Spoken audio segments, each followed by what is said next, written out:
Good evening, good night, good morning, wherever you are on this beautiful big blue planet called Earth. Welcome to Home is the Heart Open Mic. I am Raul I Am. I'll be your host tonight, sitting here in Toronto, Canada, and looking at the Zoom box that brings me some amazing, powerful voices of poets from around the world. So we're here tonight to share our brilliance and encourage each other with words and share a little bit of stories. So sit back and enjoy. We'll be flying at an altitude of 35,000 feet. You do not need to plug in your headphones, but they're strongly recommended because there are some powerful voices here. I don't want you to miss a word, a syllable, a beat. They're going to bring the fire tonight. Speaking of fire, we do have beautiful fire. Hopefully she'll be able to jump on. We have representatives from the West Indies and Saint Martin and Trinidad and Tobago. We have two expats from Trinidad, one here in Toronto, another one in not Albuquerque, but we're in South New Mexico again. Mimbres. Mimbres in New Mexico. Look it up on the map. I don't know where it is either. And then we have another from South Mexico, from New Mexico, but American, our friend Teresa. So, and I can't forget the man with the smile, just down the highway from me in the 401 in Windsor, Ontario. Some conto, the man, the blessings. Anyway, folks, let's get into this. So this woman wanted to buzz me and make sure that she was going to be on the show. And I was so glad that she did, because the first time I saw her at Cultivating Voices, I was hooked. I became a fan instantly. And then just following her photos on Facebook, she's this world traveler. I love the photos that you post and the places that you're going. And, for someone that's retired, you're supposed to slow down, but you don't seem to want to slow down. So I say more power to you, sister. Anyway, guys, snap it up, put it up for Teresa. Thank you, Rob. I'm still writing about Egypt. I'm still reeling from that trip. This is called The Key of Life. Every tomb I enter, the key of life stares at me from the hieroglyphs. I rub the words on the wall. A window opens and I see chariots of lifetime after lifetime pass by. The master's whip scars the horses and they run without a destiny. The hieroglyphics roll across my skin, awakening my senses to the light bearers of 1,000 years. I drink deep into the past, see the intellectual vibrancy and darkness sucking on dry bones. Today, light and darkness still ride the wind across the planet. We adjust to the ugly, sip indifference, bathe in numbness, and freeze kindness. Suddenly, the window closes. A strong feeling of deja vu binds me to the imagery. The key of life is eternal and opens and closes the gate like an unending wave. And the next piece is titled, Dear Nefertari.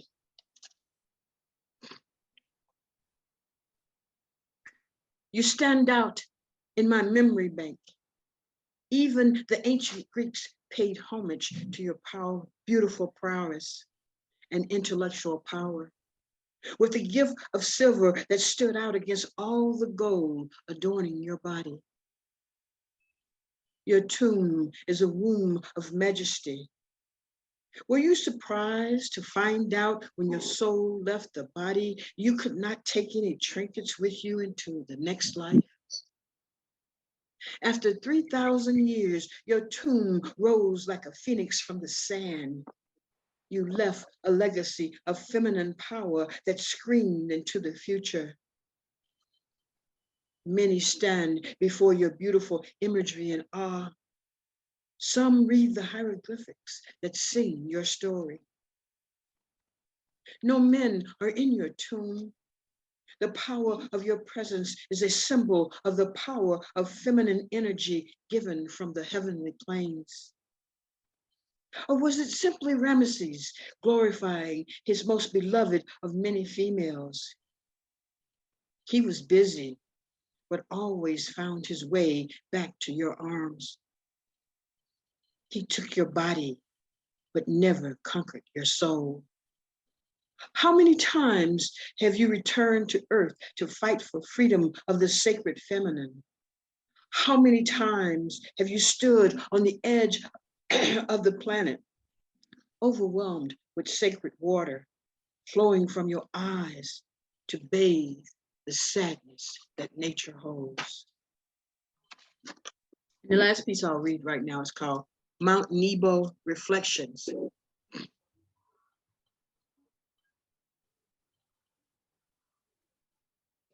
Standing on top of Mount Nebo, surrounded by the strain of a sandstorm, I cannot see the Dead Sea. I see the spirits of the pharaohs, images of their gods and goddesses, and I see Moses looking into the promised land. Souls on the color spectrum parade across my visual bridge from the ancient lands. I feel confused until spirit brushes my face with wind currents and my ears hear, all my souls are broken, stroking massive egos, drowning in pride, and carry material trash to an afterlife that does not accept gold nor silver charms. Only light bodies may enter the heavenly kingdoms. We do not learn. We still hold on to the sorcerer's greed. Thank you.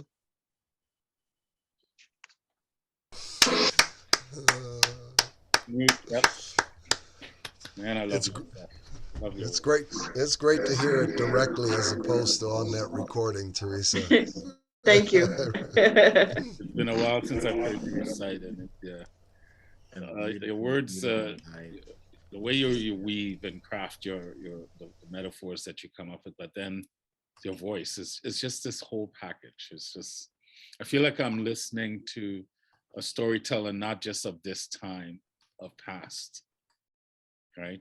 You have that you almost seem connected to that cosmic wave that just storytellers know how to ride. So I just love it. I love your. Thank you. Thank you so much. I appreciate it. Oh, you're most welcome. You're most welcome. I'm grateful. Like, when we were talking earlier before everyone came on, one of the beauties that came out of the pandemic was these Zoom rooms where we got to connect. I mean, how else would we have met Teresa unless we were living in New Mexico? So this has been one of the blessings. So thank you. And if we have time, maybe we'll go around a second round, depending on how many people show up. So up next, let's continue the tradition of female great voices. This woman is definitely feeling it. If you get a chance, and Teresa too, drop your information in the chat.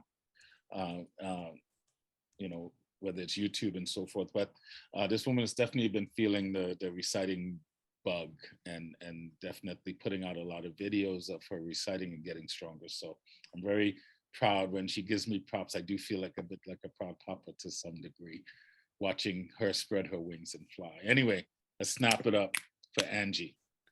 Oh, Angie's not here. Oh, did she step out? Okay, we'll come back. We'll come back. TA. I lost my. Say that again. We'll wait till she comes back. That's okay. Well, we won't wait. We'll move on to another former Trinidad. We're never former, are we?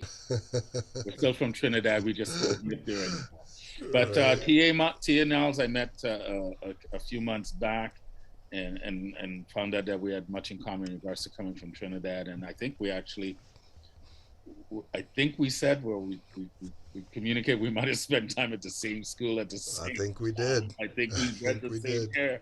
So it's pretty cool to, once again, one of the benefits of these Zoom rooms and connecting with people and hearing. So, but outside of that, his poetry stands for itself. But what I equally impressed by is his ability to want to uplift other poets and put them in the spotlight and create opportunities to shine and really help promote other people's events. He's really good and humbled about that. So I know he struggles with taking that praise, but I'm going to say it. It's recorded now, so there's nothing you can do about it. You just have to take it. But we're not here to talk about his organizing, but we're here to definitely bask in his words. I ask you to snap it up for TA Niles. Thank you. Thank you for that intro, Raw. And I usually don't do a lot of preamble to pieces, but since we have such a small group, I figure I won't be taking too much time. This piece, I did my first 30-30 challenge, 30 poems, 30 days back in April, and this was written on day 29. And the prompt was writing a poem in which you muse on the gifts you received at birth. And the following expression emerged.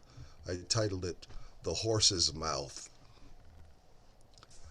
A island of sun and rain and sugar cane, seas and trees, carnival, steel band and seaside sand, roti and polori, the Hindu story, a lake of pitch, mountains, lush and womb-like valleys, hippo and bison in rivers, yards with squealing pigs and clucking chickens to trip over, tar melting beneath my feet, and a measure of sense enough to treasure every sliver of that tropical pie. A mother of will and pure conviction, belief in her mission, and a river of generosity that flowed through streams of plenty. A messy tangle of pride and humility, and a heaping measure of loving laughter. A father who delivered at least a few genes of value and a love of music and nuanced word. Siblings who somehow managed my madness, or at least survived it, and emerged still full of forgiveness. A spouse with heart so stout it rivals fable, and a mind that swirls in colors of diverse dimensions. The hidden map of merging paths that crossed, becoming rolling stones that did leave moss, and mounds of loss nestled among the mountains of joy and pain. A body that moves like a restless cat and a mind to match its restlessness. This mind that reaches and seeks the creases in the fabric of our existence. Ears to hear unconscious cries echoing ones I screamed inside. Eyes with vision like a fly's, seeing in segments and still the whole. Hands to slide softly over lover's skin, tongue to taste her soul's flavor, and lips to speak her name in rapture. An organ to pipe the core of me into her depths in blissful spurts, and to plumb and receive her fullness in return. Curiosity, bursting through its wonder-filled wrapping, topped by bright bow and a twist of skepticism. A fierce regard for freedom, imbued with instinctive fear of fear that runs amok and stifles freedom's breath. A moral compass with a true north that remains intact even when I go off course. A deep regard for the real outside of me and for that which dwells within. The lust to wonder that cannot be sated, and wanderlust to roam wherever fated, ill or no. The galaxy of songs and dreams and seeming possibilities that seethed and frothed in eventual frustration. Desire that dwindled like a dying candle's dimming flicker. More shadow than light, hardened wax to be discarded. And those dreams that dwarfed my reality and the hamster wheel world I've inhabited, making mockery of my yearning spirit. a native naivete that spawned sufficient delusion, allowing me to elude my solitude for a few moments of conjured connection. The modicum of wisdom to wrap that solitude around my shoulders like a blanket that's just a tad too heavy. The ability to see curses as gifts and the contrasting vice versa. Thanks for listening, folks. Just a symphony of words. Oh, Thanks. and the maestro just beautifully conducting that. And then the first piece, you took me back. You took me back. Yeah, man. Oh, you took me back. I felt like I was a little boy playing in the backyard, and That's how mom's it in the was. kitchen making callaloo, and Yeah, you know, I just eat some callaloo did now. you? I just finished eating some callaloo. Not like the good old days, but Well, that is, as close as we can get. I love your stuff. I do. I could, Thanks, man. I go to bed every night to rain and thunderstorms. I could go to bed every night to T.A. Niles. Well, I appreciate that, man. Oh, that's true. You got, but your words, I think we could say that about, almost everyone in this box, but you're a wordsmith. And I think that's a Thank word you. sometimes we don't use nearly enough, to be able to craft words and put them together and understand how the relationship that they have with each other. It's a beautiful thing. You do it so masterfully. And Thank it's you. not just the rhythm and the rhyming, it's the depth that I find so rich, the depth. Maybe because I kind of think that way as well. Not obviously as poetic as you, but the depth is what really gets me. And then once again, the voice and the tempo and the cadence. Well, I Do a appreciate it. podcast. I appreciate it. He will Thank do you, well with it. guys. What's that? Appreciate Sorry. it. He would do very well with a podcast. I think so, and it's Thank recorded, you, and we have it Angie. on record. Oh, Thanks, TA. Maybe you'll do another one in a bit. So, all right, Angie, you're back. So if you're up, all right. I pressed something and everything disappeared. that's okay. We're here. So, I debated on letting you back in for like a millisecond, so you're back. Oh, and we have another Trini that just showed up. Kenson is on. okay. Hopefully he'll pull up some poetry and we'll get him to join us. But I was saying earlier before you got cut off, I didn't realize you had were gone, but Angie's in this mode, man. You run into these poets when you remember their first recital and how they were nervous and didn't want to do it, or wanted to do it but wasn't sure if they were going to be good at it, and then people just embraced her, and now she's just feeling it. And she gives me the opportunity to see a lot of her first videos, and I don't always comment, but I listen to them because I just want her to keep going. Don't get sucked into what I think, but I love the fact that you're doing it and you're getting strong. Thank you. I was able to feature her. I think it was August was your feature, and she did a masterful job. So if you're looking to see her feature at the Inspired Poetry Corner, it's on my YouTube channel. I think she copied her on her.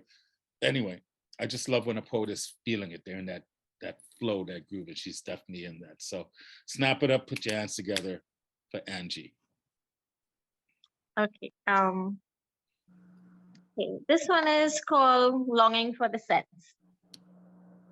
Longing for the sense of long ago, the uncanny and refreshing taste of young cucumbers eaten straight from the vines, the musky smell of half-ripened tomato on your fingertips after a day's picking, the indicative smell of the 10-pound mangoes as the ripened ones fall on the ground, the pungent smell of the newly burned sugarcane fields as the bull carts carry their load to the factory, the heady, woody scent of the freshly plowed field, the overpowering sweetness of the ripened guavas from the patch of trees, combining and forming an even more delectable scent as Ma and Mommy make guava jam, and jellies. Mommy, that magical cook, no store-bought sweets can compare. You are told, don't go into the kitchen, but you sneak in anyway, like an elf to see firsthand what's baking, knowing that one shake of the wooden floor will drop the cakes. Waiting patiently for Saturday evening to get a whiff of the coconut bread baking in the oven, hanging around to be the first to taste hot hops and butter. Those hot sunny afternoons where Mommy would dig out the ice shaver, a small metal contraption, take a huge block of ice from the freezer and turn it into crushed ice. Each one of us and whichever neighbor was around got a cup of ice filled with lots of guava syrup, popularly known as snow cone. As I said before, nothing was bought. Don't get me started on her Swiss roll and her donuts, fudge, sugar cakes, her mastery of making Indian sweets, laddu, pera, kurma, which to this day has a list long of lovers. Unfortunately, some scents will have to stay in memory. Circumstances gives it an added flavor. No more wooden floors to sneak into. No more going with buckets to pick up fallen govers. Even the trees are no more. No more planting of sugarcane. Fortunately, Mommy can still make that kurma that she has no recipe for. Whenever asked, just a little bit of this and a little bit of that. The end. That's not fair. That's a trip down memory lane. That's not fair. She talking Kumar and all that, you know. I'm beyond My homesick. mom makes the best kurma. Oh, oh, that is I'm right unfair. there with TA. We're not finished with you yet, but we have to comment because every time you said mommy, mommy, yeah, it's And those days when I was young, we had a wooden kitchen, so the kitchen was separate from the house. uh, So she would always be cooking there, and you have to sneak in. And sneaky. if they would shake, they say the cake would drop. So literally, That was it used to be fun. My parents had a Yeah. shop in Mova, and it was like, yeah, the same kind of separate kitchen Yep. and this Yeah, mommy. that's Yeah, years ago. Yeah. yeah, but it's just like it's funny how the memory in a word could just trigger that and take you right back to being this 6-year-old kid running around the shop, having my father say, "Stay out of the back," and oh, thank you for that. Anyway, keep going, keep And going. the taste now can never get back those tastes. Never. Never. It goes with the memory. Yeah. All right, keep So, going. You got more. Keep going. okay, so we're going to another area now. So this one, okay. Actually, I did not put a name to this. I think I wrote it about 2 weeks ago or something. So here I go. Oh, here's Amelia. I want to say hi as usual. Hi, Amelia. Bye, Amelia. She's an artist, if I recall correctly, no? The bigger one. The bigger This is one the is little the. one. Oh, okay. Yeah. Okay. So here goes. I am not here to fix the world nor create a new one. I am here to fix myself, push my creativity to its peak, using experiences from existing worlds, sharing my own experiences to become all that I can be in this life. To do this, I acknowledge that I cannot do this isolated on my own. For even if the knowledge comes from me, if I have all the answers, I still need to hear myself, to have a voice, to express myself, to greater understand myself, to spark my creative juices, feed my quest for knowledge, for the continuity of my energy, my life giving source. In doing so, why not have some fun? Enjoy what I do. Take pleasure in each moment, just for the sheer wonder of it all. Marvel at the colors, shapes, and size, finding patterns, solving puzzles of everyday life. In doing so, the world as I know it changes. In seeing and doing good things, the view I have of my world becomes better. The world will always have the good and bad. It's the nature of things. It's in our nature too. There's a reason that there are no butterflies in war-filled areas. We are We all made choices of where we live at one point or the other. The choices are mine. I create my own world. The end.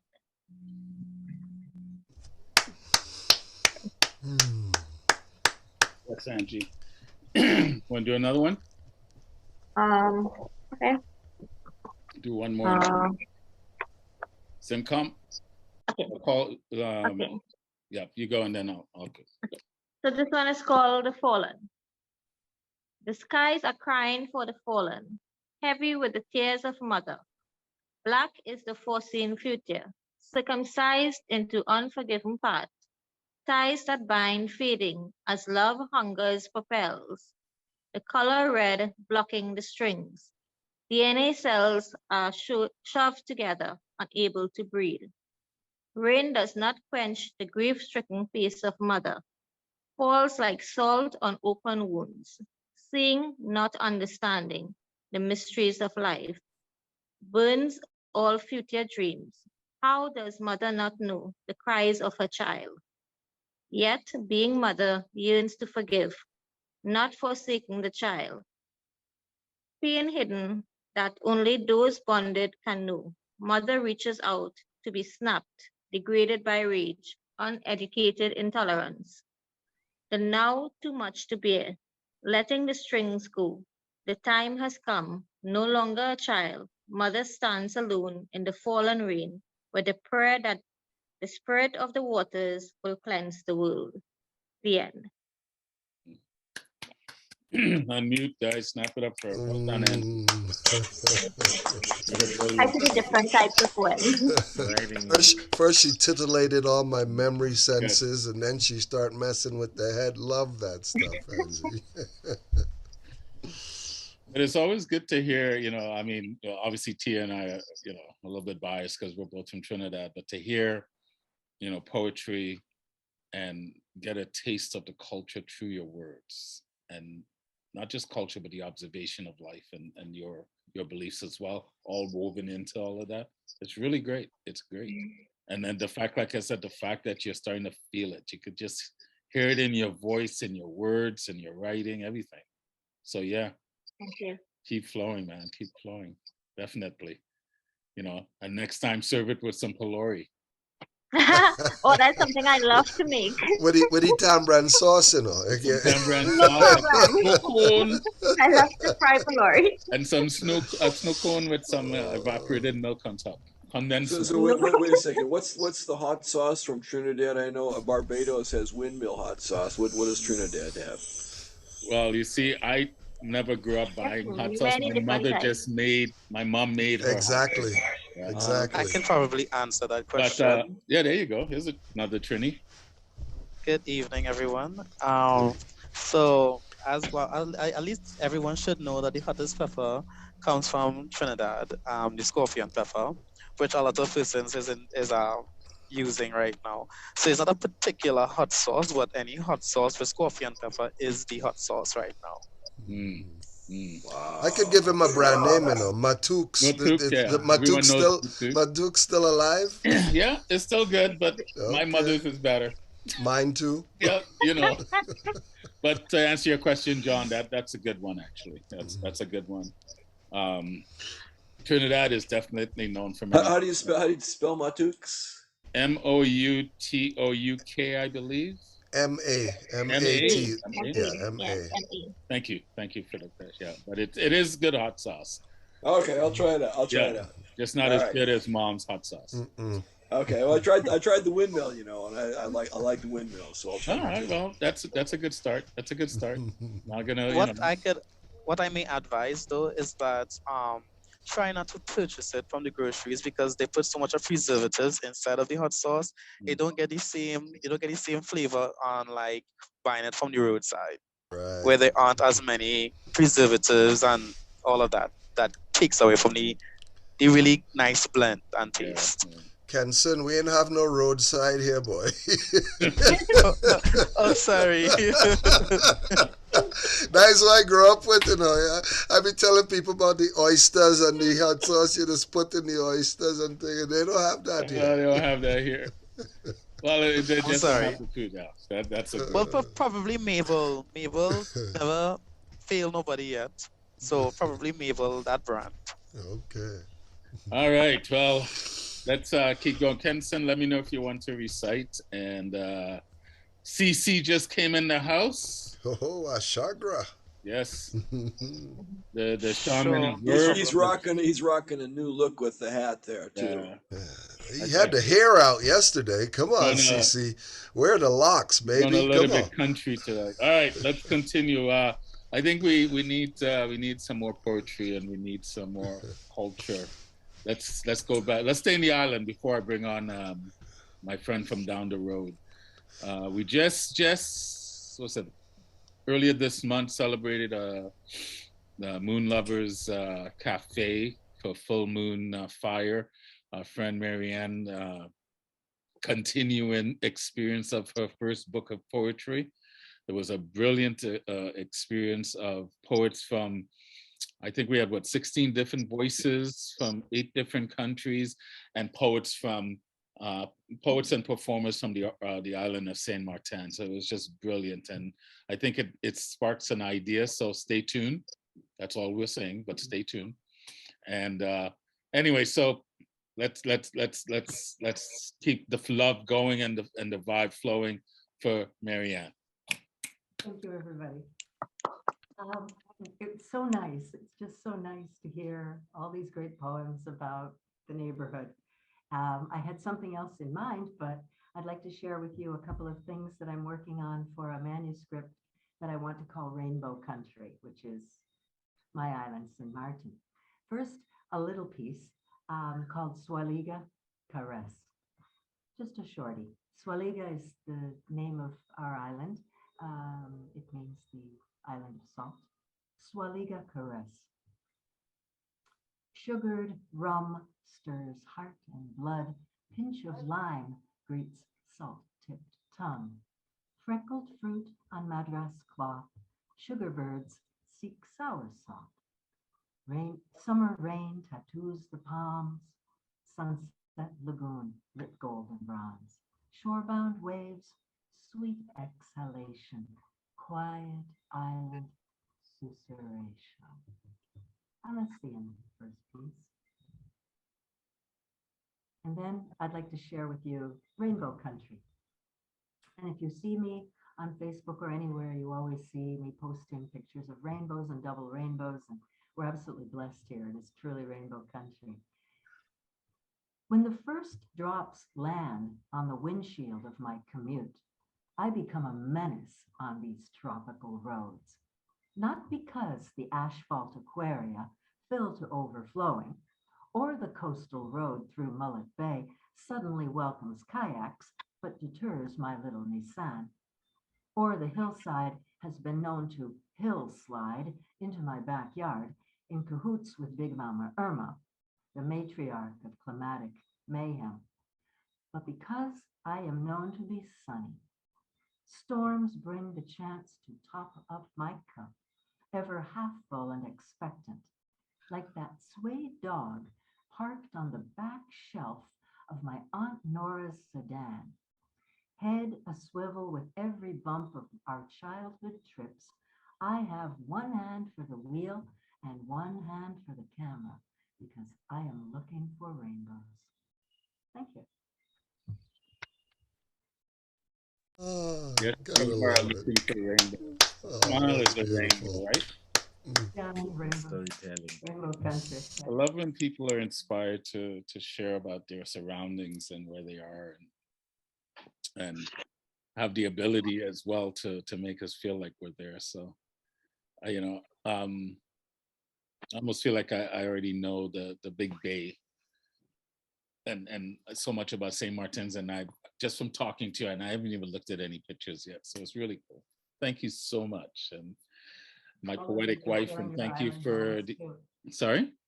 And thanks to everybody tonight for sharing our island homes. Yeah. It's really cool. It's very intimate and sweet, and makes you homesick, and makes us want to now jump on a plane and go visit. I know I need to get back to Trinidad and at least once before I take my final breath to go back to where I was hatched and spend some time and just walk the streets I remember as a little boy, or go up to Maracas Bay, and so when I Well, hear you those can't kind of get poetry, there. sorry. You can't get there from there without flying past here. So you best touch down. Well, Otherwise, we'll take it unkindly. there's no way I could go there and not come and visit. And if I'm going to Saint Martin for visit, I've got to take this next poet with me. Yes, you got to bring. That's a given. And I think we already established that at the show we did on the 9th. So our beautiful, beautiful brother from Zimbabwe that now lives in Windsor, Ontario, just down the road from where I am. Zimkonto has become he's a friend. He says I'm a mentor. I don't know what I do, but I watch him mentoring others, like our friend Fongo and other young ones who turn to him because they see what he's doing and how he's doing it, how he conducts himself, and how others embrace him. And I think he leads by example, not just through his words or just through his poetry, just by who he is. So it's always a blessing to listen to him, the passion that he brings. And for such a young soul in this earthly time to have such wisdom about him already is brilliant. It's brilliant to witness, and the brilliance is how humble he is about it. So I'm just honored to know this young brother, this young king, this young African king that I hopefully have now figured out his name, and it's called Zimkonto. My head was growing bigger and bigger. I'm like, oh, with such a small Zoom space, how am I going to fit it all in and be seen? Thank you so much. Thank you to everyone for sharing your stories always. Our stories actually bridge a gap and teach our children.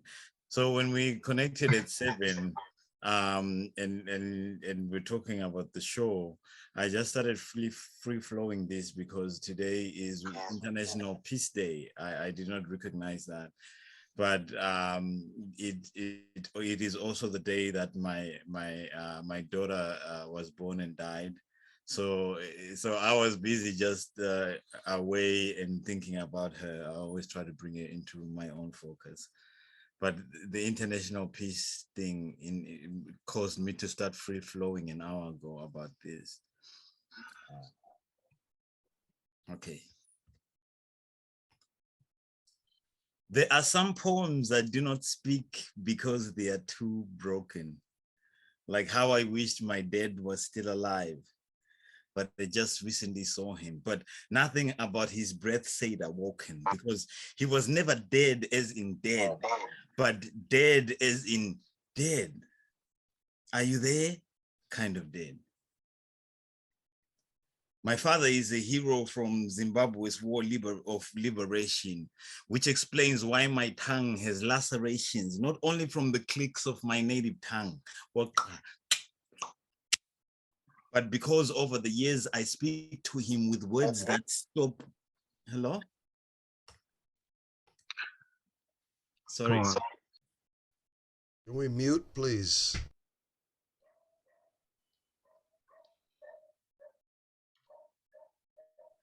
Oh, sorry about that. Like, I didn't know if it was from my end. Can I start again very quickly?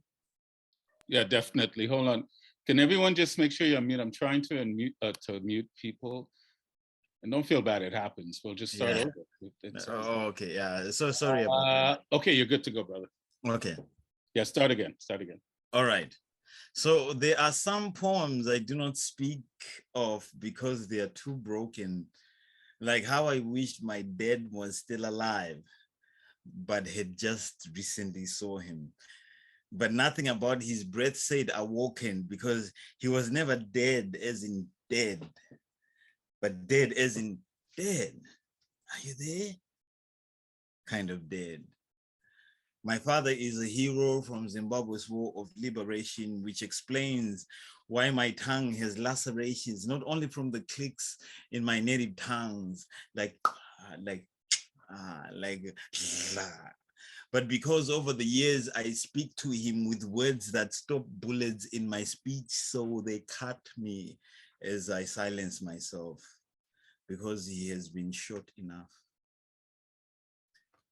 My father has 5 bullet wounds, so I know some poems are too broken like his skin. But my father could probably understand today better than most. International Peace Day. His world was unpieced by war. I figured to get the most out of questions about death, ask the ghosts that walk amongst the living.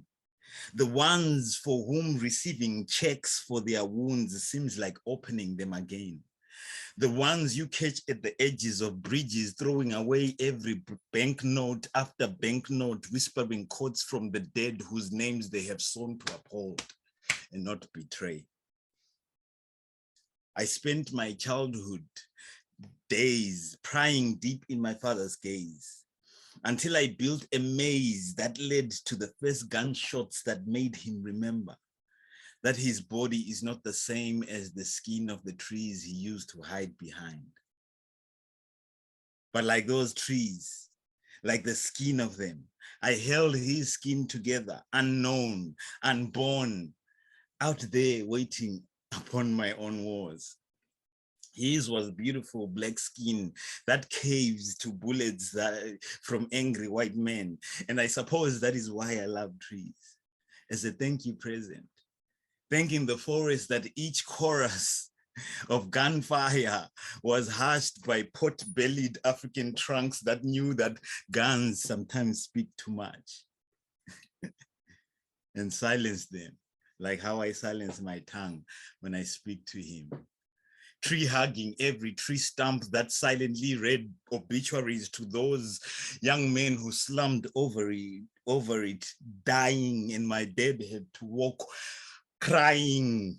I thank those trees that sheltered him because he lived long enough for me to wonder so much now about his demons, but that the ones he passed on to me can befriend each other, you know, long enough for a truce, my demons and his, because we fight sometimes without saying a thing to each other, smiling, dead to son, father dead to son. So today on International Peace Day, the same day my daughter was born and died, I hope that where wars reside, the center caves in, not as gracefully as my father's black skin, but to just collapse into a deep voice where the voice of bullets does not wake the children. And my father, at least he got shot for a cause. Wars can collapse their center and cave in because wars do not deserve to live because they happen for no good reason. Thank See what I mean? Wars do not deserve to live. See what I mean? You're a master storyteller, my friend. That smile is so engaging, but it gets us to think. It draws us in, and that's your magic. Is to draw us in to then take in the words, to get past the surface and to go deep. You know, it's an invitation that you're issuing to us to go deep with your words, and you use your smile as a way, that Venus flytrap, to get us to come in and then to take in the nectar of those words. Brilliant, brilliant. I think, I don't know if it was TA that posted it today. It said something about the 3 Ps. Was that you, TA? About Zumkonto? A poet, a prophet, and I can't remember the third one, but I remember seeing it briefly, and I think it was him, and I agree. Well done, brother. Hopefully it will. There's poet, prophet, mystic, sage. That's we'll take that one too. That's a good one. That's a definitely good one. And I wasn't going to recite them before I bring John up. So we're going to have John, CC, and then Rick. And I see Ed Potastic is here. So, you know, we got the cleanup and the lineup coming up. But, you know, Z, you invited me to share. I don't know if, I think I may have shared this piece once. Some of you know that my daughter passed earlier this year. And when you were saying that about your daughter, I was thinking, man, wouldn't it be cool if they were up in heaven, hanging out together, watching their dads do this? So I'm going to share this piece that I wrote for my daughter, Irie. It's called Because She's Gone. This nightmare is like a traffic jam. It's trying to catch a breath. It's walking into the unknown. It's knowing, but hoping you are wrong. It's a small, stuffy room in a hospital. It's the ear-piercing cry of a mother. It's not knowing how to feel. It's a state of shock, not knowing what shock is. It's hearing the words, but not taking them in. It's watching my son stare into the daylight. It's not knowing how I'm going to tell her older brother. It's watching her older brother break down. It's watching her Baba crying while being hospitable. It's being in a dream, but it's real. It's waiting, no, hoping you'll wake up. It's hearing the worst sound in the world, mother's pain from the loss of her child. It's listening to grandmothers consoling each other. It's knowing this is beyond surreal. It's asking, what fucking plan? It's where in the plan is this madness? It's remembering to breathe. It's seeing you so still, head tilted like you're asleep. It's knowing you are at peace. It's not feeling Irie because she's gone. Thanks for the indulgence, Paul. Thank you. Thanks for that. Irie, forever, Irie. Exactly. But me not feeling Irena. Yeah, feeling it. There you go. Yes. Feeling Irie. And you're right, some concepts. They're forever. You could never not love them and know them. So thank you for that reminder. Forever stay Irie. Forever. Yeah. Thank you, guys. All right, let's keep it going, man. We got the vibe going. I don't know this brother very well, but I've seen him twice. I know I like his stories. He seems to be another master storyteller. I think he's a good friend of TA. So thanks for joining us tonight. I'm looking forward to hearing your stories and your words. So let's snap it up and clap it up for John. Thanks, Ron and Zamkanto. Sorry about your daughters. That's just really tough. Thank you, brother. Thank you. Okay, so I have a new book of poetry out, The Shaman in the Library. It's available now. And so, yeah, I'll read a couple poems from that. At the second coming, parking was atrocious. After an hour behind a pickup truck with rubber testicles swinging from its bumper, the only opening I found were gaps next to a BMW taking up 2 spaces. The ticket line, a straitjacket of sweating bodies, not only Christians, but Buddhists and Hindus too, all shouting into cell phones, coughing on the back of my neck, and drowning my sinuses with secondhand smoke. Security guards in blue latex gloves everywhere, probing attendees with electric wands and confiscating liquids. Inside, I bought a bottle of water for $10 and climbed to my seat behind Sherpas who gasped for breath while jumbotrons displayed oil rigs and smiling PR hacks. I sat down, felt a thump, thump, thump of tiny shoes. Please tell your child to stop kicking my seat. The father in a short brimmed fedora rolled his eyes. Peace, eternal life, universal justice. I didn't stick around.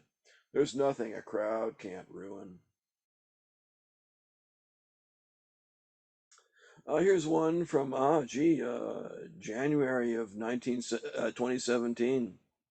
Before the anti-Trump rally. 3 hours sleep, 1 hour early, I wander Balboa Park. If only today was just about healing crystals and the gentle girl selling yoga pants. It's unseasonably hot, as if flames of spite burned the calendar back to August. There've always been two Americas. Banana Republicans elected the America of empty promises, magical thinking, witch hunts, and internment camps. The America of George Wallace and Bull Connor.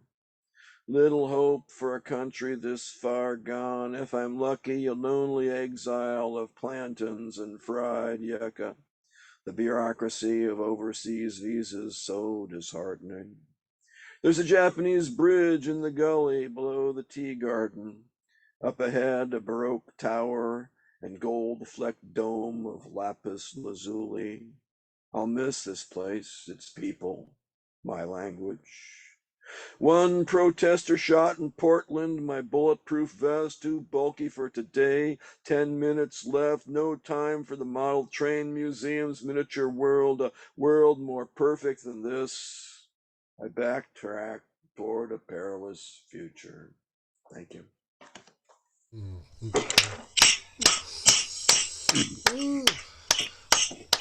Another brilliant storyteller. Hey, John, can you say the name of your book again, please? The Shaman in the Library, and I will post links in the chat. I love the name of the title. Brilliant name. And I love the poetry. Thank you. You have that kind of that beat poet feel to it, and the storytelling. Yeah, the voice. No, thanks. Thank you. Appreciate that. Oh, dude, you're welcome to let me see, how do I say that? You can come and recite so I can just listen anytime you want. Oh, okay. Well, we'll do. That works for me. You know, that's the beauty of having these shows. You know, it's all about me. You guys are here to entertain me. Are you entertained? Yeah. Well done, John. Well done. Good. Yeah, you know, when I hosted a poetry reading, you know, people say, "Oh, geez, John, thanks for hosting this reading," but I got more out of it than I put into it. So, you know, so it works like that. I was talking to Marianne before we came on, and I was trying to get recharged because I spend all day on the computer. You know, my work also is on here. And then as soon as you get on, man, you just find the gas, and actually, you don't just find it. It's from talking with you guys and then listening to your words. It just, I agree with you. You get so much out of it. So thank you. And listening to good writing inspires you to be better too. So very much so.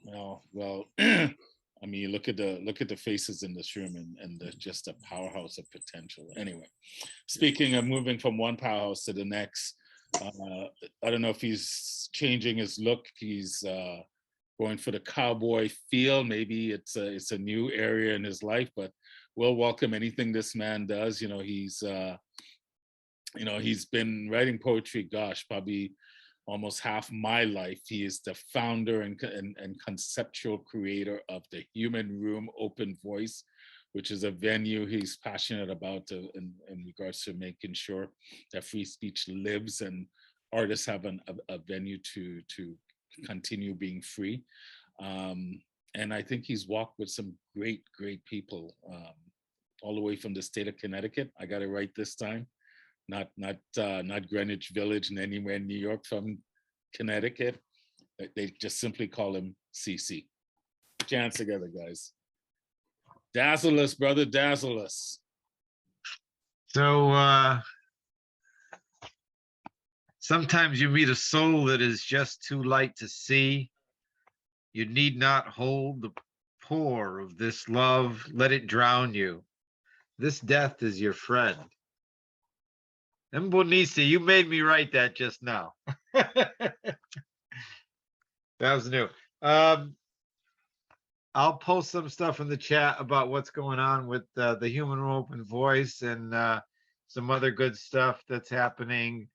I got my second art show going up. If anyone's in Middletown, Connecticut, going up on the 3rd, coming down on the 30th, and is going to be an opening on the 30th. So I'm actually having an art opening on the last day the show is hung. It's I do painting every now and then to get away from words. And I'm also going to do like a pre-book release. I finally have this in my hand. This is the first physical copy of, before it goes to print, the 20-year anniversary of the open mic poems.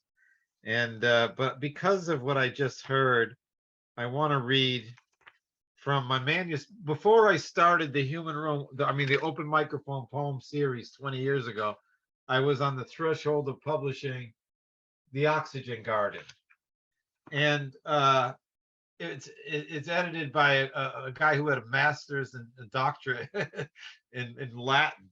And he passed away. He was a dear friend of mine. He was a soul mentor for sure. And in it has a seasonal thing, summer, 4 poems, summer, fall, winter, and spring. I don't think I'll read them all because I think that would be unfair to time. Unless you ask for that, then I'll do it. Otherwise, I think I'm just going to read summer and fall. O halt and warm of day and eve, what peace do you dream for with your friend the polar world? Are we infinite or rushing the comforts of time's burn, ignoring what world dehydration can do? Are we driving our own desperations dry? Is it suicide to own the seas and the sky? Are we in a race to evaporate hope with pure disregard for our own self-destruction? O summer, will you send us thirst's first cloudless warning before salt becomes all that we are now made of? What must we do to further receive you? What may we do with the damage now done to earn the descent of what is now in rains that falls on our children as well our worth dying? Oh, what, dear warm season, can we do for you so that we may feel you ever come and go with us? Fall.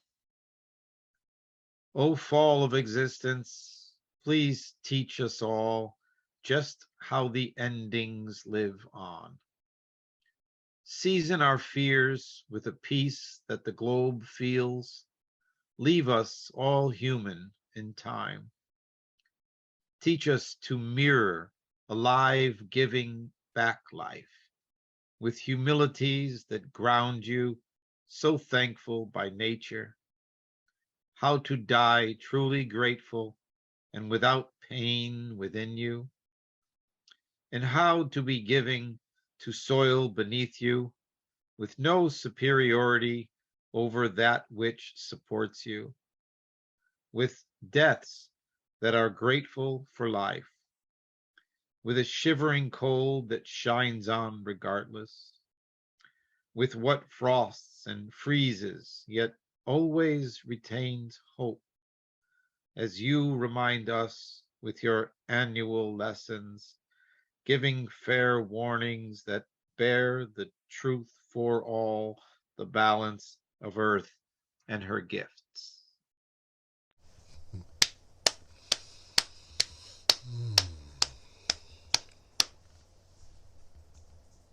We want the other seasons? Is that we're good? No, go. Was everyone finished listening or? Winter. This one has a lot of quotes in it. I literally haven't picked this up and read this in a long time, so I'll do my best. Oh, to bed with you, spoke the winter, with a cold tongue warm as the comforts of honest and raw fresh air pouring into your lungs. So then came the ice, dressed like fear to say, burn with heart's fire and love all the hearth's home. As the sky told the ground to believe your warmth's will, then covered its face with courageous great blankets, with lightness that redefines rest, peace, and weight. As the awe of no panic breathes slow as embraced death, remembering that once and again the fine sun said, do believe dreams when all heat I am seems lost. Bear your will until the morning of truth comes to melt away what seems to spell out your life's end, while night seems to say, soon there'll be no more day left. I may be in bed with the truth awake nearby. I may sound like fear when they're dormant and don't lie. I may loom like knowing no hope is all I know. I may appear fixed in the sky, unrelenting. I may appear mad as the night eating your lights out. I may appear only as human as you are. Then again, I may admit that nature is my friend, and so may I thaw you enough to see you feel the same way as I do, not harm to sustain truth. Oh, to bed with you, winter, for I simply love you. And the last one's little, it's spring. The spring of existence, the chance of hope's birthing, the gratitude of no promise that resides in no keeping. Who will bud by the whispering wishes not dead? What hungers return to be thoughts set free? What feeds upon no soul extinction in time? What waste of seasons may come to you, spring? Haven't read them in a while, but yeah. Thank you. Thank you for dusting them out. Did them justice. The Oxygen Garden from 2000. Still not published. Oh, by the way, the hat comes amazing. from my years as a horse carriage driver. I was a cab driver. And this guy asked me to become a carriage driver. He said I'd be good at it. And I don't know if I want to do that. You got to wear a hat. And then I started wearing, so then I went from driving a horse to the poetry readings. And then when I got written up in the newspaper, CCR Shaga with his signature top hat. So this hat has been on my head for the 30 years plus. 30 years, wow. See, It's protected, but then people used to steal my hats. you should write a poem about the hat. Yeah, maybe. Yeah, I haven't written, that's an idea. I haven't written. Why not? There's only one thing I was ever going to write about. What somebody told me I should write my autobiography. And I said, I can't write about myself. And then when somebody said to me one day, a friend of mine, he was over my house and he goes, there is no Bob Dylan. I go, what? I just thought that was brilliant. And so I said, so later on, it just dawned on me. Okay, now I can write my autobiography. And the name of it is There Is No CCR Shagri. I could write that. Well, and so I started it a couple so whatever of times. you write will be brilliant. Well, we'll go from one man who's done so many things to another man. Geez, I don't know what haven't he done, but he's a friend, he's a fellow poet, he's a student of life, and he's definitely one that definitely gets a joy in helping people and uplifting them and giving them a helping hand. And he's just a brother. So put your hands together for Rick. Thank you so much, my brother. I couldn't have asked for a kinder and more loving opening. Thank you. And thank you to all you wonderful poets there. All of the work that I've heard is just tremendous. I know the kind of people that Raul invites are just fantastic. I have to tell you, I just came from a live reading at a place called Down Home. And I thought that was appropriate since our theme is home. And I want to do two. One is approaching home, and then the other is what's around the home. So this is approaching home. Arriving on the porch, I pause, surveying the gentle golden glow that extends its open hand from out the kitchen window there. Its warmth above, the new washed dishes stacked, its yellow bubble extends gently its careful hand out into the dark. Outside, the inky shadows trace etched against the neighbor's mercury vapor blare. Cold blue-green, starkling crisp light stained, etching shadows, abrupt In cold blue, green blare, its fingers splayed. Tropical foliage shadows play. In contrast, the diffused golden light bubble, a rejoinder, a reminder of home. The beams back and whispers, home within. Thank you. And then I have to say, you darling people, what is home? Home also to me is not just that wonderful nest, but it's also the wonderful people around it. So this is called, Hey Neighbor. And it's a COVID poem, I will warn you. So those of you who still remember COVID. Okay, hey neighbor. When we dress to sally forth, we'll wear the mask and gloves, of course. Googles for your pretty eyes, with our ear muffles do we our oral portals hide. Our outfits fit from head to tail, just to be sure we cover it all.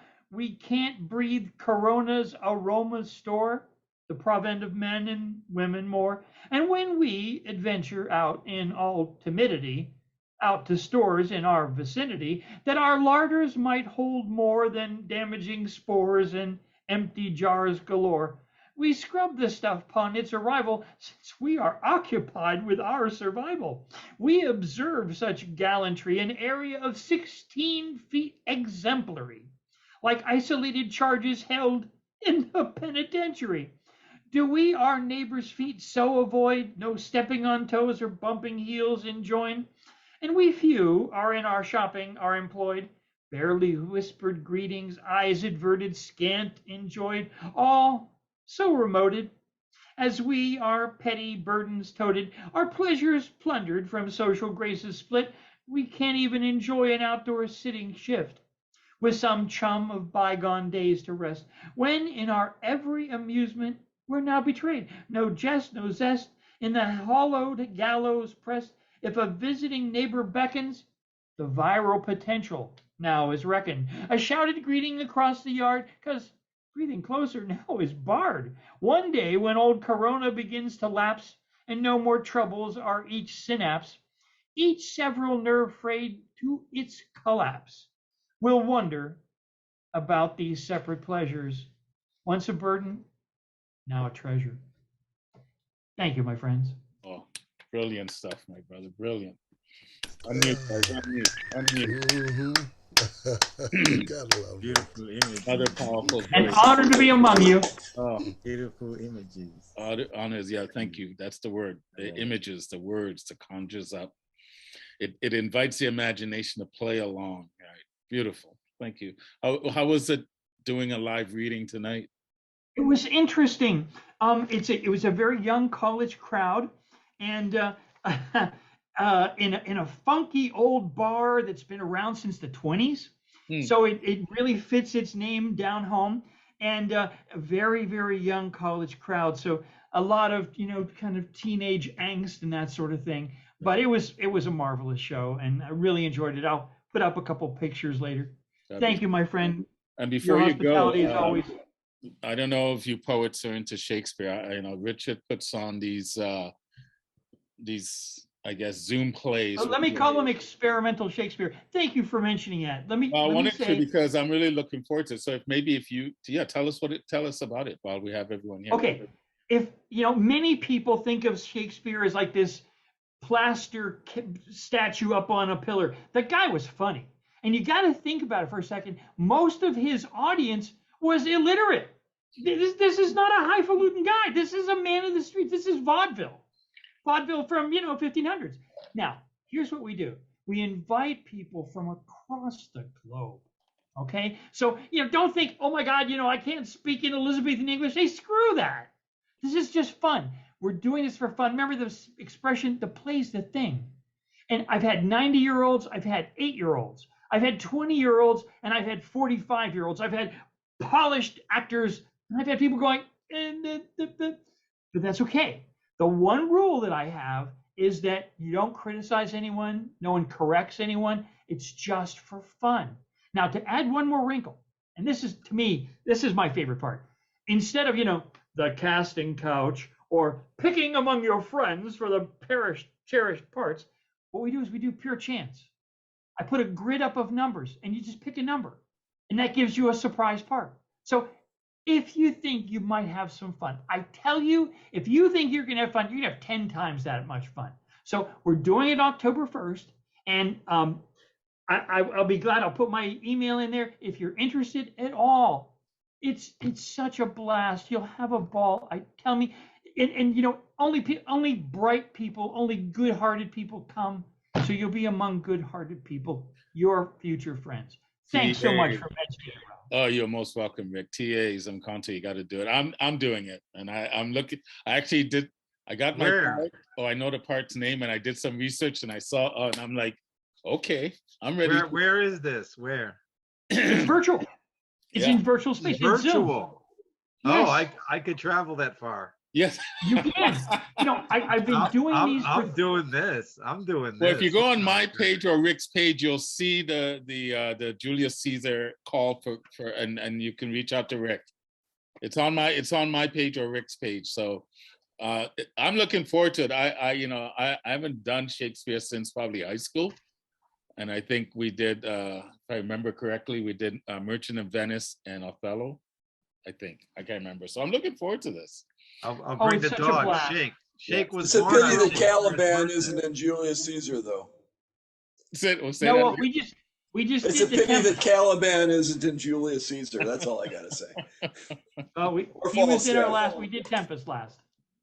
Yeah, I missed that one, but I'm looking forward to this one. Anyway, Rick, thank you so much, brother. Thank you for. Oh, thank you, my friend. Thank you. Thank you for the poetry, the thought-provoking words, and then all the things that you do. Here's another man that just loves to uplift people and share. He shares almost everything I put out. He shares, so he's like TA in that regard. So, this is what makes our community so special. It's not just us poets who share, but people like Rick, who's willing to put aside their ego to uplift others. So I'm always grateful for that. So thank you so much.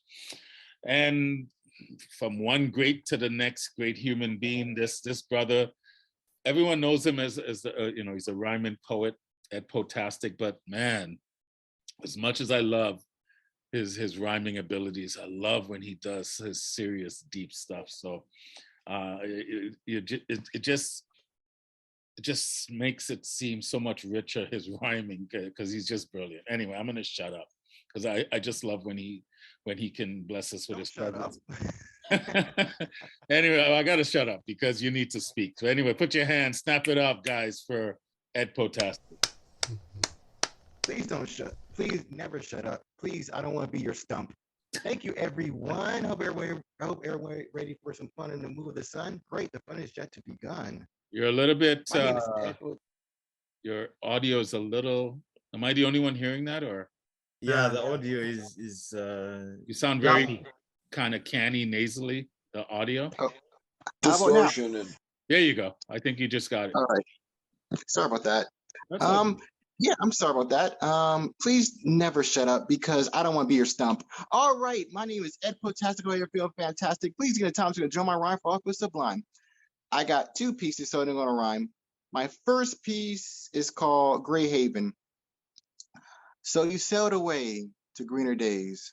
What can I say? You're on my way. Now I'm astray, basking in your ray, drinking the frigid gray, heart-empty alleyway, cracking the clay of tears I couldn't slay. I pray and pray and pray that you're A-OK. You quickly decay, memories won't sway. Living for you every day, you won't fade away. So here, now, and today, let's enjoy, live, and play. Now you're on full display. You don't have to fly away. Thank you. And I got my other piece. This is called Rooted Shadow. Sometimes blood is thicker than water. No directions, guidance, or father. My blood boiling hotter, hotter, and hotter. My clear tears feeling like raging salt water. A swollen heart bursting from confusion. Chasing question without an easy end. Got into so many inner executions. I couldn't comprehend the struggles that transcend. A shadow dancing on eggshells, nails, and glass. Praying for God to offer a holy sign. You know, a little sunlight for this little grass. Too bad the line to the divine was declined. I was alone with a name I didn't understand. I had empty heart, and even emptier hands. I bathe in emptiness and loneliness firsthand, trying to understand the foggy meaning of how to be a man. Every single Father's Day, I was completely alone. No joys of celebrating pastimes, the grief slowly melting in my bones. I was young, yet I wasn't in my prime. My whimpering cries fall on deaf ears, no light in my mental cave. Their inner mockings of my fears, my depression coming in millions of waves. The existence flickering in the chaotic storms, my mind boggling the concept of who am I? The echoes wishing I wasn't born. I couldn't see a glimmer of light in my inky sky. What I learned in the deepest depth of life, the virtue is you really don't need family. Yes, life is full of inner and outer spite. Truly love whoever you are, but don't be hazily unhappy. Remember that empty loneliness is a great teacher. Whenever you plant a tiny seed, be there to make it stronger and never weaker. Do whatever to proceed to make him or her succeed. Thank you. Oh, Ed, brilliant stuff, brother. Would you like to do one more? Sure. I'd love to hear you do one more. I would love to hear you do one more. Purely selfish reasons. Please do one more. Thank you, thank you, thank you. Here's one. This is called Grieving Gun.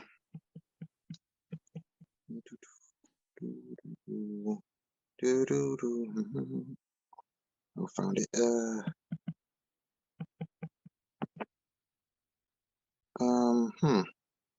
Here it is. I'm sorry.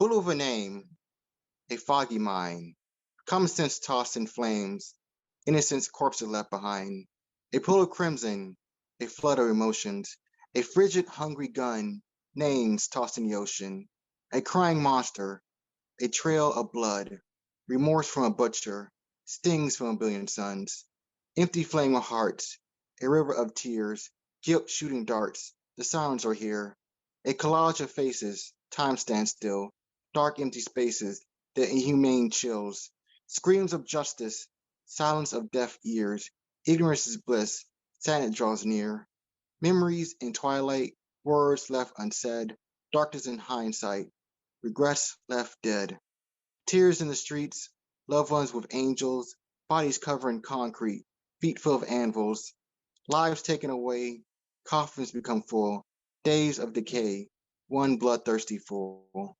Funerals on display, ceremonies in black, mean emotional heart attacks, crying hearts crack. Clouds of gray, downpour of rain, echoes of disarray, colors of pain. Flowers on altars, many grieving families, legends of slaughter, many deep sympathies. Wow. A colossal. Ooh, powerful, Eddie. Still, brother. Yeah. You're Yes, another one of those indeed. poets I could just listen to for like hours. I can't wait to feature you. I think is in February or some early. He's one of the early features for the Inspired Poetry Corner in 2023. I'm so looking forward to having you, brother. I love your work. I do. I really do. Quick question before you go on, Eddie. What was the name of that last one? That's called Grieving Gun. Okay, thanks. It's a good piece. Good piece. Thank you for blessing us, man. Thank you. Thank you for coming. Thank you for sharing. Thank you. Thank you. Thank you. Thank you. I can't wait for 2023. You make me scream so glee with glee. And then you make me laugh. Because you're such a blast. You kill me, man. You kill me. I love you. I love you. All right. From one fabulous human to another. I hope to see this woman in more of these Zoom rooms. She's 24 hours away, so it's already Thursday morning for you. But Yanni is just a brilliant wordsmith. English is not her first language, but she has gotten it mastered in the way she pens poetry together. So this will be a treat. Put your hands together for Yanni. Thank you. Okay, today I want to read two of my poems, the latest one and the old one. Okay, I will start with old souls getting old. To her odd, shimmering self-resistance, she lives the joy likewise the gloom of life, the shady one's paralyzed existence. When life has destined, come from one to one, sprouting jam from the ground of vivid days, landed quietly to the lonely space. The circle of comfort zone is shrinking. The marrow of bottle is bottling, never ending. Numbers of her quota are counting down. Memories has soared, stuck in a stargaze. Nurturing the child inside her, she found, parasitizing the remaining days. One by one, the clock clanged her destiny, severing the entourage of her roots. Momentums have withered her sanity, as time manipulated by its hands. Somehow she's aging, sculptured, and learn that upcoming numbers are chapters to enrich her book, strokes that she has earned, oneself she could proud of ever after. Thank you. Okay, and the other one, I will read one of my poems that I entered to a contest, and the title is Cotton Candies in Blue. Under the shade of trees, a couple of eyes caressing the blue, leaning of imaginations, twirling finger to the blanket of clouds. The angels stand on the cortege of floating sweets, celebrating the warmth of ray, when God of light is giving his bless, fishing sparkles to the quietude of nature. Twigs sway relentlessly in a mazy pace dance, creating boisterous among chirping leaves. In a faint noise, secretive might slip. She may shut her eyes, yet she's all ears. Through her imagination, she let herself taken to the land of bliss. Time is like losing its digit, blended into blue, filled the color with sweet cotton candies in hue. Thank you. Oh, Yanni, you're just a brilliant word. You're brilliant the way you write. Thank you. I invite you guys to friend her if you're not already friends with her on Facebook, and drag her to some of these open mics, because the biggest thing with her is her confidence. She's I think she's a brilliant wordsmith. And I just want to hear her recite her words. It's great to read it, but it's different to hear it. And the more you do it, the better you get. So yeah, thank you so much for coming tonight and sharing your brilliance. Thank you so much. Thank you, thank you. We're almost at the end. So Kennison, would you like to share? Are you okay with would you like to share a piece? Where are you right now in Trinidad? You have to unmute. Sorry. Yeah. I am in Deep South, my hometown, Moruga. Moruga. Okay. So, yeah, that's where the hottest pepper resides in the world. So, yes, I can share a piece. I'm literally, please do. Initially, we spoke before, and I always supposed to be at one of your Zoom showcases.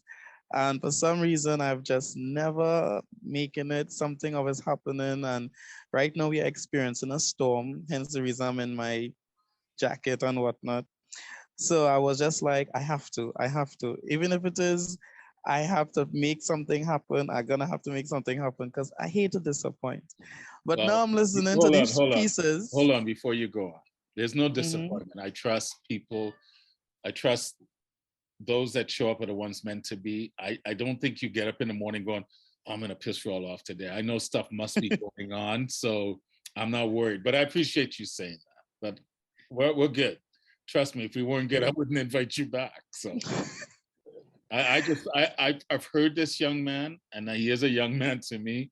He's not just a poet. He's a dance choreographer. He works with young ones and young girls, and he encourages them to their self-esteem and building them up through dance. So yeah, you don't have to apologize to me for nothing, my brother. Anyway, go on, continue. I'm sitting here thinking, which piece of mine should I perform? Because most of my pieces are very Black empowered, and it's rooted in uplifting my race and my community, especially in Trinidad, where we don't have, well, growing up, I didn't see much Black content in terms of literature available to me. And I always tell this story. I grew up in a biracial family, and I experienced colorism and a little bit of racism within my own family. Which is weird, but it does exist even in Trinidad. And I only realized the traumas when I started doing history, and um, I did self-reflection. I was just like, wait, this is what was happening to me, because it's similar or very the same. So I dedicate, and I didn't see anyone, or there was no stories, or because Trinidad is diverse. So our marketing tool is, Kalaloo, Palau, mix up, everything gets an equal share. But at the exact same time, there was a percentage of us that was getting an unfair share. So I think I would do Ebony. Ebony was my poem to myself. It's about appreciating my skin color, my hair texture, everything that was given to me by my ancestors. So I hope you all enjoy it.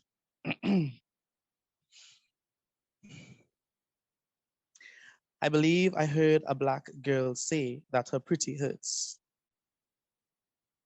And her pretty will continue to hurt as long as ugly is deemed to those who wear the Black body. So can someone please tell me what really is pretty? Because to me, pretty is having hair that defies gravity, possessing skin that ages slowly, embodying a body that can spell any letter in the alphabet other than ugly. So y'all better wake up. Wake up and smell the coffee. For the skin that we wear wrote mankind's history from our backs. It built the world's nation's most powerful economy, and you would think by now that they'll be able to give us our 40 acres and a mule. Teach our kids the unsystematic bullshit in schools, but to give us those tools would only allow us to build ourselves up, and they got to keep breaking us down. For the sound of anything Black succeeding is not pleasing.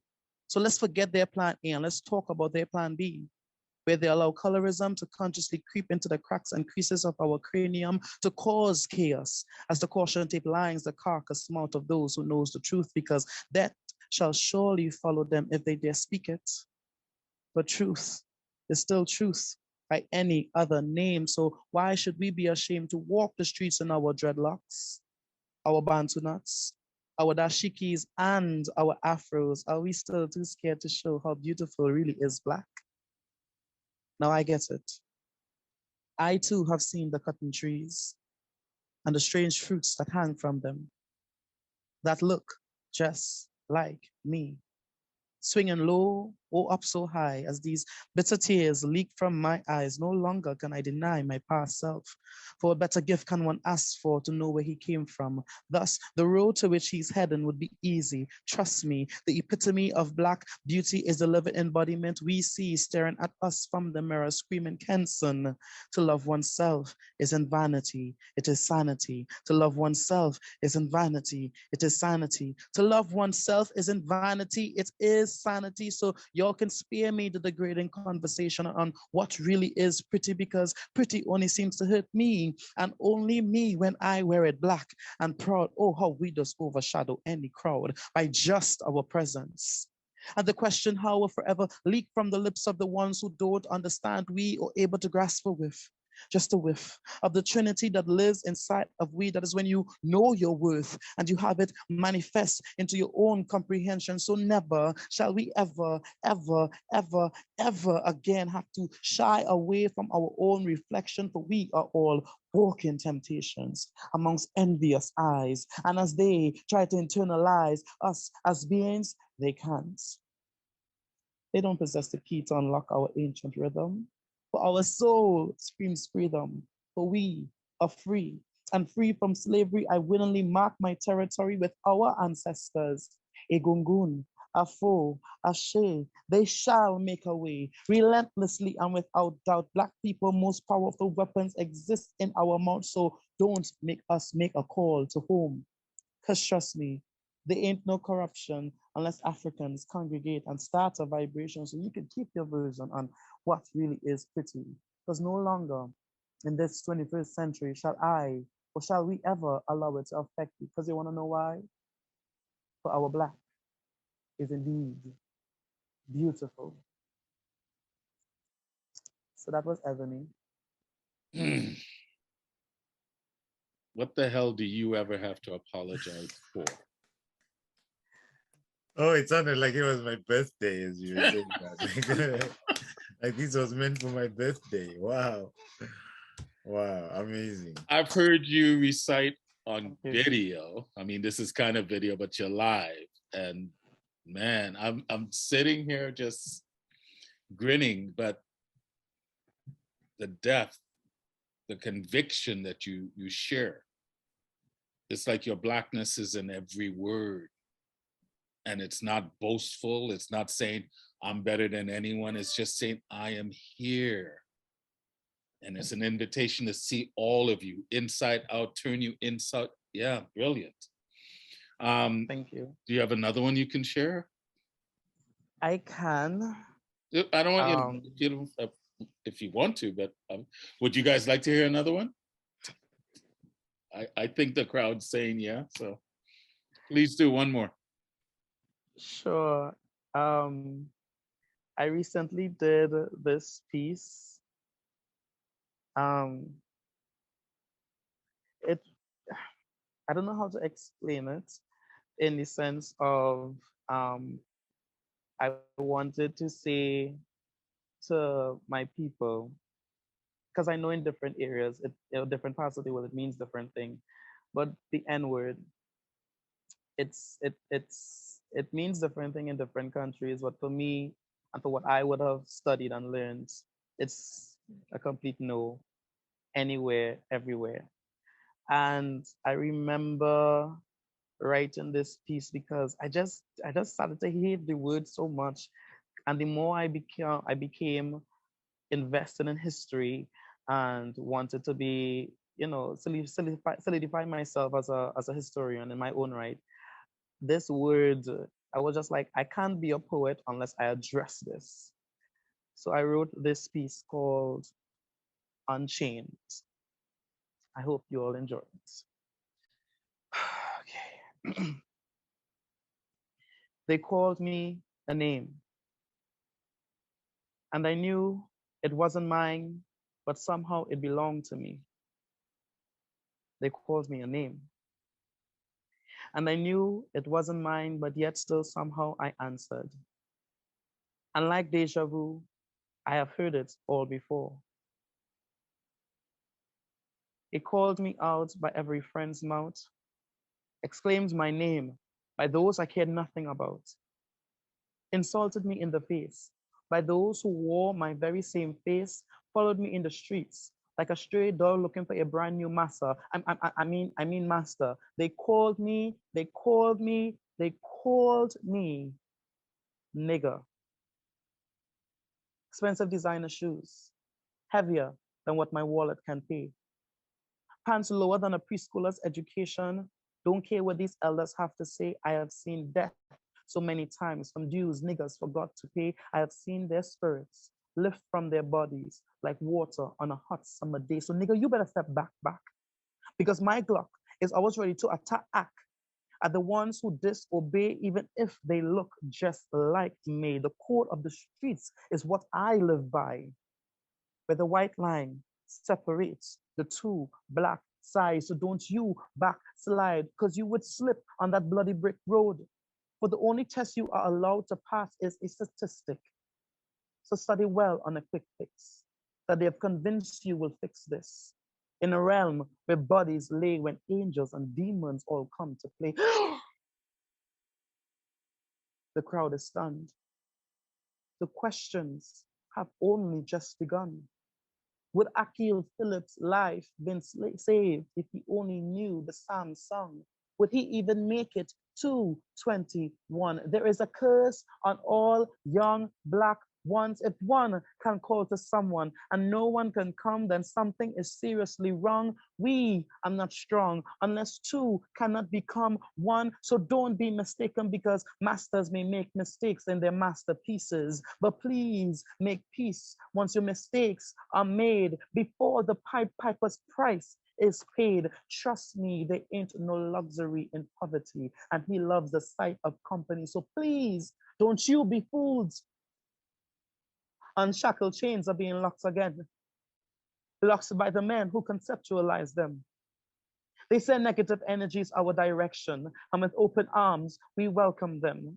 Black businesses cannot thrive because we turn our backs on them, and Black families cannot survive, for we have broken them. We need to show more love and less hate. So no more arguments when we try to communicate. St. Peter, he has enough of our people waiting at his gate. So do you remember that time when royalty sat on the crown of our heads, and we would look into the mirrored water that streamed into the sea of certainty that God made no mistake when creating we? Oh, how lovely was the sound of joyful noises, spiritual chants, ancient rhythms. I've looked up into the skies and I've seen the lights that form constellation that wanted my tongue to manifest. You who were born from royalty, and you who were freed from slavery, never did you think that 6 letters would have so much hurt or cause so much pain. But words, they have power. Be careful of what you remind each other. Be careful of what you call one another. And if it's one thing, you must remember that you are not a nigger. Thank you. Love that piece. Thank you so much for sharing. Thank you for coming. And oh man, I've been wanting people to meet you and hear you. And I hope all of you reach out and friend them on, if you have your social media stuff, put it in the chat. I think some contour already goes, where's your contact information? You're powerful. You're a force of nature, my brother. You're a force of nature. And I'm going to read a piece that addresses that same topic. You and I very much think similar to that. Thank you. See, you showed up at the right time. That's why you don't have to apologize, brother. I know you did, it would have been nice if you were there on Sunday, but things happen. I mean, Marianne almost wasn't there. I think Angie had to leave. She was there, right? Because, things happen. Life happens. So, but you're here tonight, and I'm glad you were here to showcase your brilliance. Thank you so much. We're going to wrap this up. I'm going to do a piece, but just like when we're doing these recitals and these shows, when you're the last, everyone, has a lot of vigor at the beginning and it's hard to stick around, but you see, we all stuck around wanting, because, I mean, it's small and intimate, but look at the talent in this room. So I think it's only fitting that I invite the first poet to share one piece before I say goodnight. And Teresa, you opened us with dazzling words, and I invite you to share another piece before we call it goodnight. Okay, thank you. This poem is titled Woman of Value.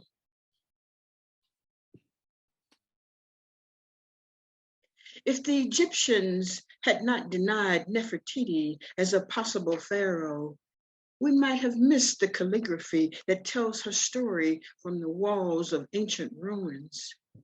She still intrigues in the 21st century. I feel good in my retirement as I stretch beyond my comfort zone, discover the inner bliss of conquering fear. Like Nefertiti, I am powerful and it flows from deep within me.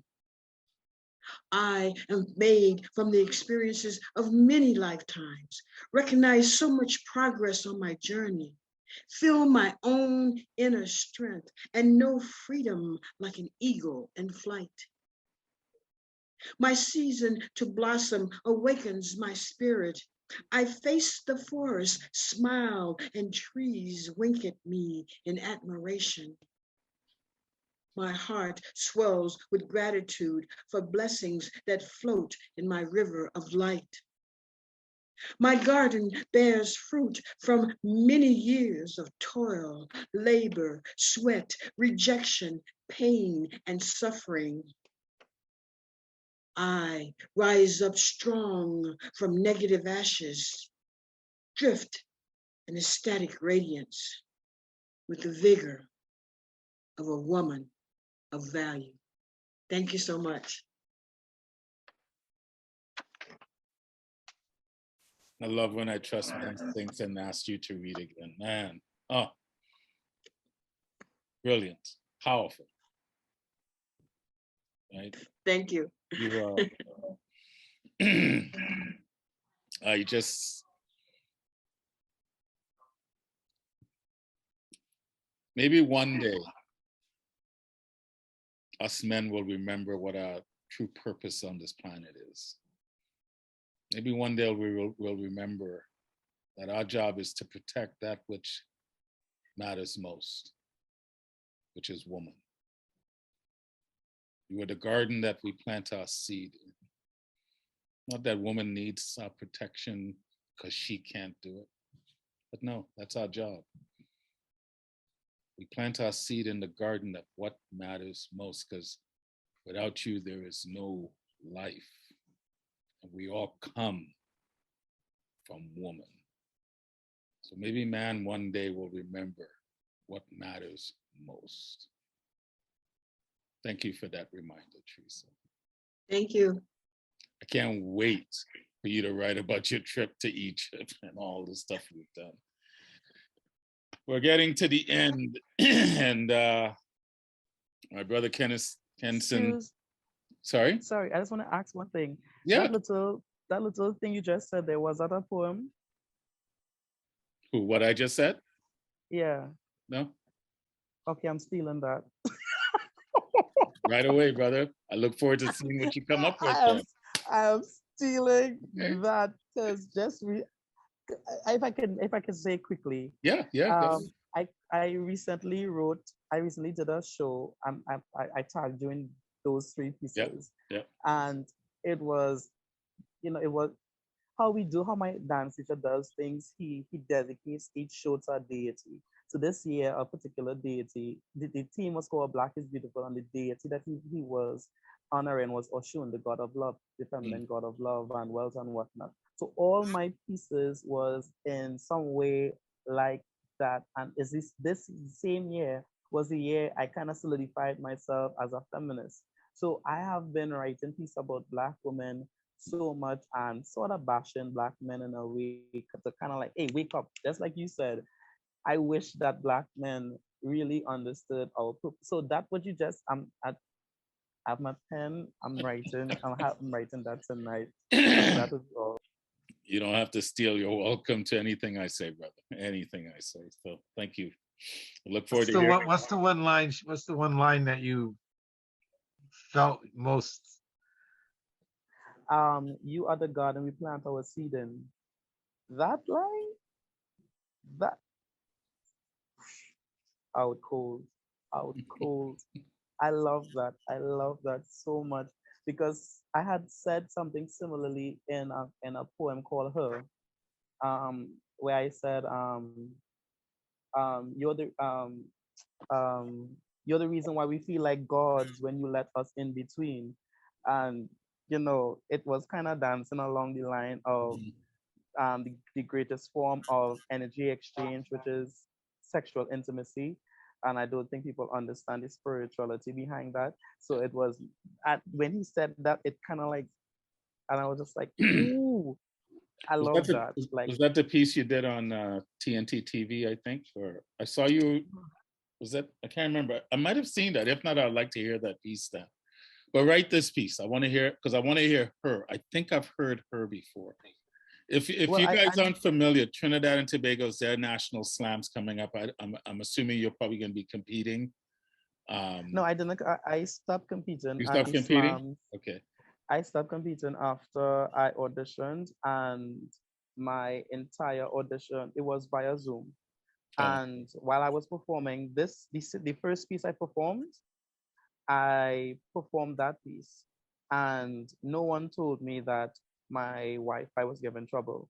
So everything was very cut up, That's unfortunate. and no one said anything.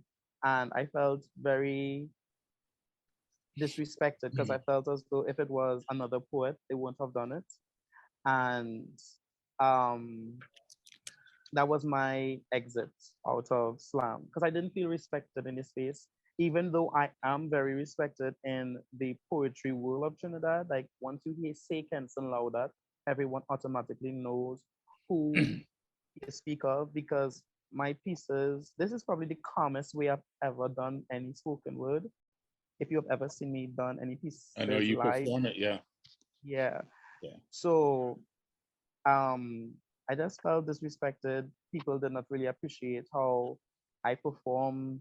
Persons didn't like that every content is something black because I believe that black falls in every category. If you want to talk about intimacy, there's black intimacy. If you want to talk about power, there's black power.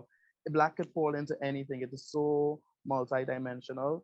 So that's what I felt was my purpose to reflect that, and I was being sort of antagonized. Yeah. So I was just like, because our show was sold out in Naprima Bowl. So I was just like, why fight up to be in a competition when I know I'm selling out shows every year? So just do it on your own, then, yeah. I respectfully just step back. I may re-enter because people keep asking me to re-enter.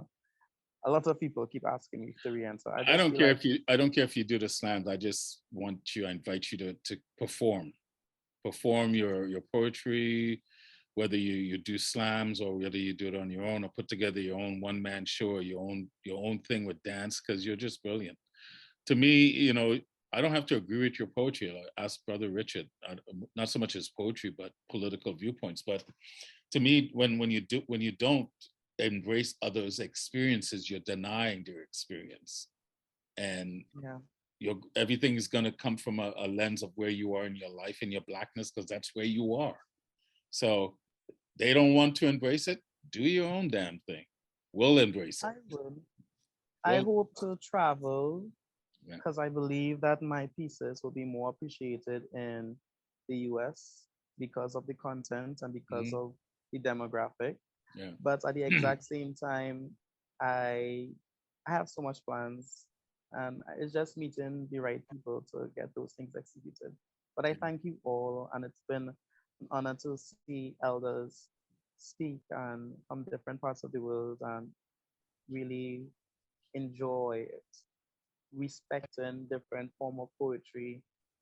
Though the guy who did his own that was very rhymey, and others.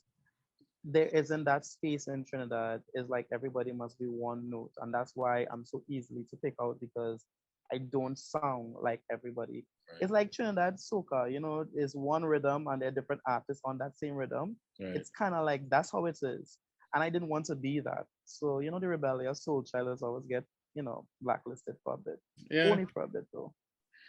I have a feeling you keep putting your stuff out, the village will find you. The right villagers will find you. And travel as well. Why not? All right. Thank you for being here. I'm going to do this piece because your piece, I wrote this a while ago, but I was trying to figure out how to end this show with a piece. And I figured I had no plans on reciting, but I figured that, you guys all moved me. I'm going to share a piece and then what you just shared inspired me to read this. So I'm going to share this piece called Necessary for You.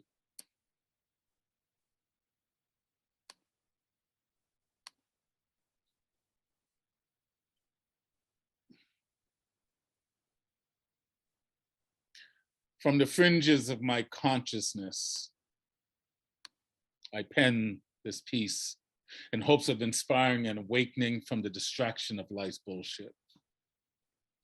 Deception casts a wide net over wisdom as we live in this fear-induced construct of ignorance. I'm caught up in a landslide of thoughts as I fight the downward tumble of energies in our midst today. Debris of our human frailty fills the airways and suffocates the good that still exists in our hearts as we rumble and toil towards making sense of whom we are. We live in a world where freedom is written and spoken, yet the stigma of colonialism holds the people in a vice grip of institutional slavery that favors one race over another.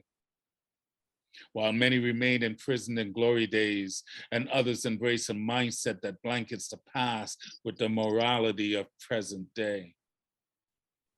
I am not a nigger or my nigga.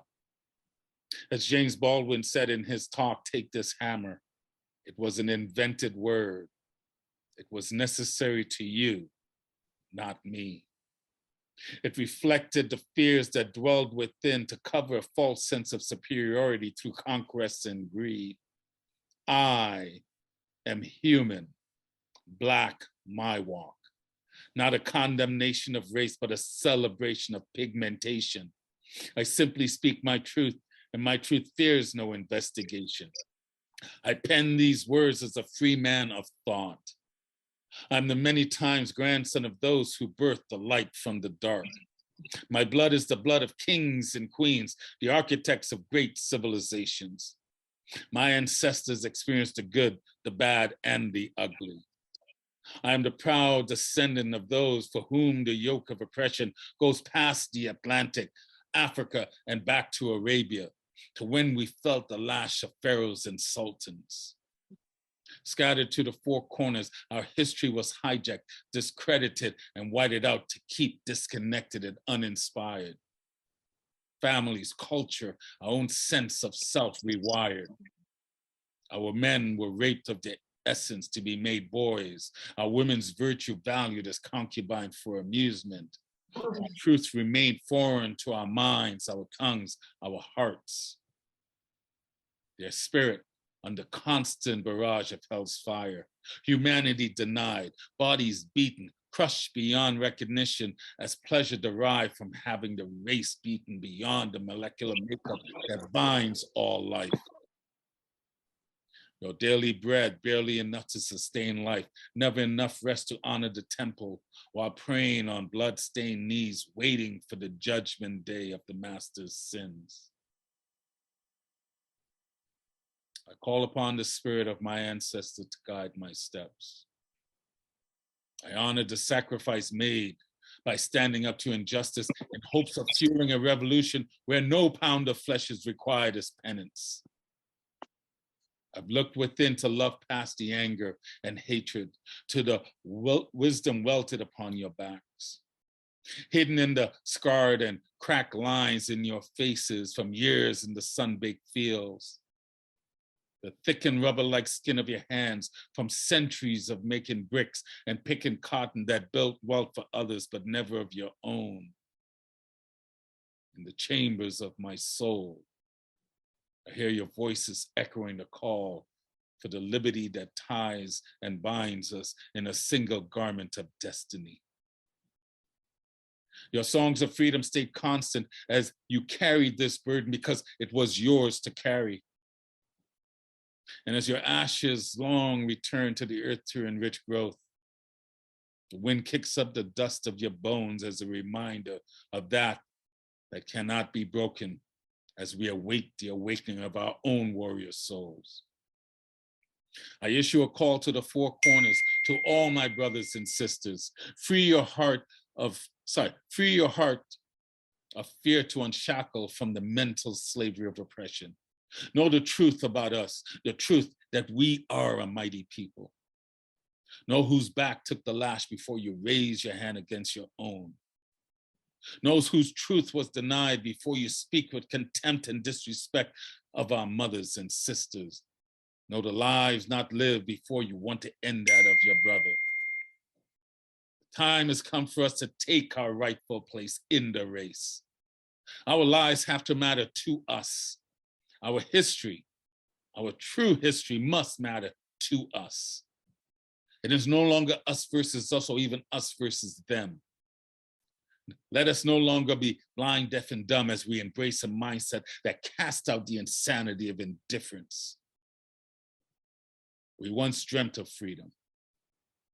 It is time to awaken from the experience of mental entrapment and no longer be our own plantation masters. We must be free within to live free together. Let us leave unto Caesar what is Caesar's and not attempt to fix what is not broken. But it's time to build anew that which values all life. We are the fulfillment of prophecy that Nate Turner and Harriet Tubman and Frederick Douglass and Marcus Garvey, Malcolm X, Martin Luther King Jr., Shirley Chisholm, Desmond Tutu, and Nelson Mandela spoke of.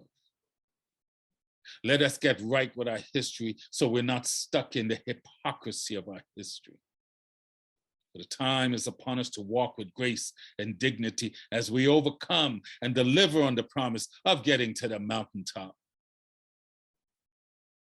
It is said that the truth shall set you free, but only if one is open to the truth that binds us.